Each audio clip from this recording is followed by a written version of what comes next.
Hello there. I'm Kellendir from Kellendir's Corner. And the lovely book I have with me today, Dragon's Dawn by Anne McCaffrey.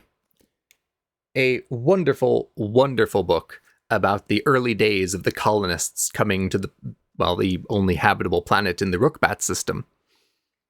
But that is a tale for tomorrow. Today, we're talking about, channel cover videos. Specifically, this channel's cover video, the one that you are watching at the moment. Now, the important things that you need to have in one of these lovely videos that get splashed across the front of a YouTube page is a hook, something to tempt people into liking and subscribing and spreading your content all across the internet. Now, often this means you should have a good idea of where your channel is going. I don't.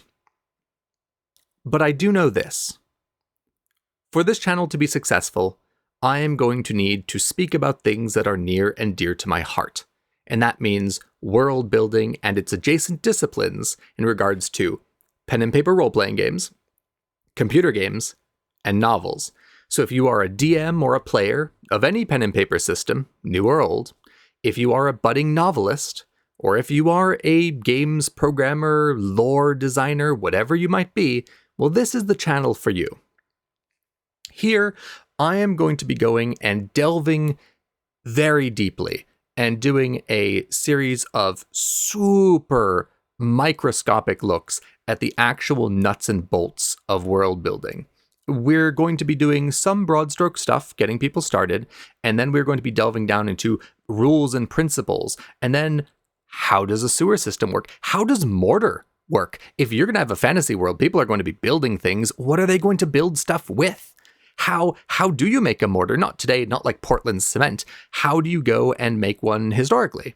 But that's not enough, right? You can't just look at a historic channel and go, oh, this is how they did it back in the day, because this is a fantasy world. People have magic and alchemy and holy powers and whatnot, and this is going to fundamentally affect the way they build and create things. If you have fire, if there's a wizard, well, maybe they can make quicklime super easily. Maybe cements have advanced in a way that they didn't really historically.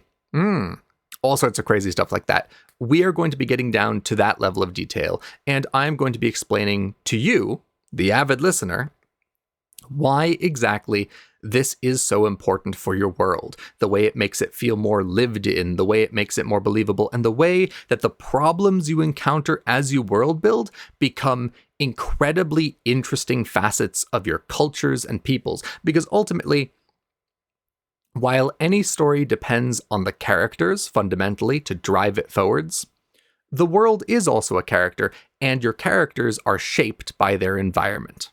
And if you can't balance those things out, well, that will inevitably be to your detriment. Now, some people may say, what, there's no one way to world build? How dare you? There aren't rules here. And to that I would say, yes and no. You're right. There is no one correct way to world build. But there are general rules that we really do need to respect. Doesn't mean they can't be broken. But if you can successfully and reliably break the rules I will illustrate throughout the videos on my channel, well, then you were probably advanced enough at world building that you didn't need those videos in the first place, and you can safely move on to greater things. How am I going to be doing this? Well, I am going to be running a series of videos, most of them linked together in pretty specific orders, where I am going to be outlining various topics and then doing deeper and deeper dives into them. Give you a couple of examples. One of the series will be a walk on the town. First video, take a town. Alpine fishing village, high altitude, right? And in one take, mistakes and all, I will live to the camera, raw and unedited, unfiltered, walk you through the town. Who are the people? Why do they live here? What is special about their environment and their technology? What are the interesting things that make their particular town tick? Maybe there's some interesting politics. They harvest some interesting minerals or woods, or the fish are used for something that we would never really consider using fish for in our world. I will paint for you a place a town, a village, as real and as lively as possible. And then, in the next video, because there shall always be 2 videos coupled together, I will go rewatching that, stopping as we go through to explain to you the whys and the how. Why did I make this choice? Why does this serve a story well? What problems arise from this? And when I make mistakes, point them out and tell you how, not just to correct the mistake, not just how to allay the unfortunateness of it, but how to use those mistakes to your advantage. We're going to have a civilization in a day. We're going to be looking at sewer systems and all sorts of lovely, lovely things, religions and cultures, and really delving very deeply into the way you build worlds and cultures functionally. And I'm going to be giving you examples all along the way, not just high-level conceptual stuff. I will be taking you through these creative exercises one step at a time, and you're going to see me go through them. And with that being said, what do I want from you, the viewer? Your likes are fine, your subscribes would be nice, but realistically, I need your questions. I am here to provide people with help. And to do that, I have to know what you're struggling with, what you're interested in, what areas of world building do you have trouble wrapping your heads around. It's a huge discipline, and there's a ton of things to discuss here. Do you have trouble with metals? What even is ductility? Why is it important? How do you even smelt metal? How did people even get metal? And how are my species going to get metal? These are all wonderful questions that I want to answer. I just need to know what you want to hear.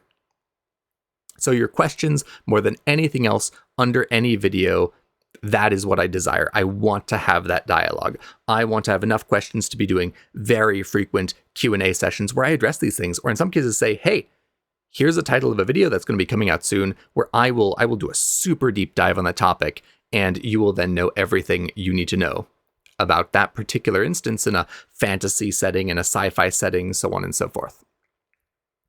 This is going to be very specifically catering towards science fiction and fantasy, and as such, do not think of this as a historic channel, right? We are going to be including things like way futuristic technologies and alchemy and blood magic and all that other jazz.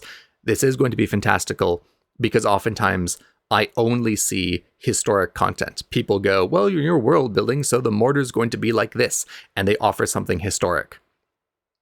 But we are in a fantasy world. There are other options, and those are some of the things I want to explore. Now, there are a bunch of other wonderful channels that cover a lot of Dungeons and Dragons or novel-based things, and realistically, well, at least initially, their production value, much better. But what I don't see all that much of is that level of depth that I am looking to have. And that is not to disparage those channels. They do an amazing job, and they're really interesting content. It just doesn't seem to be what they focus on. And if there is a channel out there that focuses on this, awesome. And please inform me in the comments, because I would like to begin watching them. But yeah, that is my focus. And hopefully it will warrant your attention. So, going to begin pumping out the videos, and hopefully I will be able to answer your questions and interact with all you lovely people in the future. But until then, be kind and clever, and may your mistakes be few and your successes bountiful, and may you have a wonderful, wonderful rest of your day.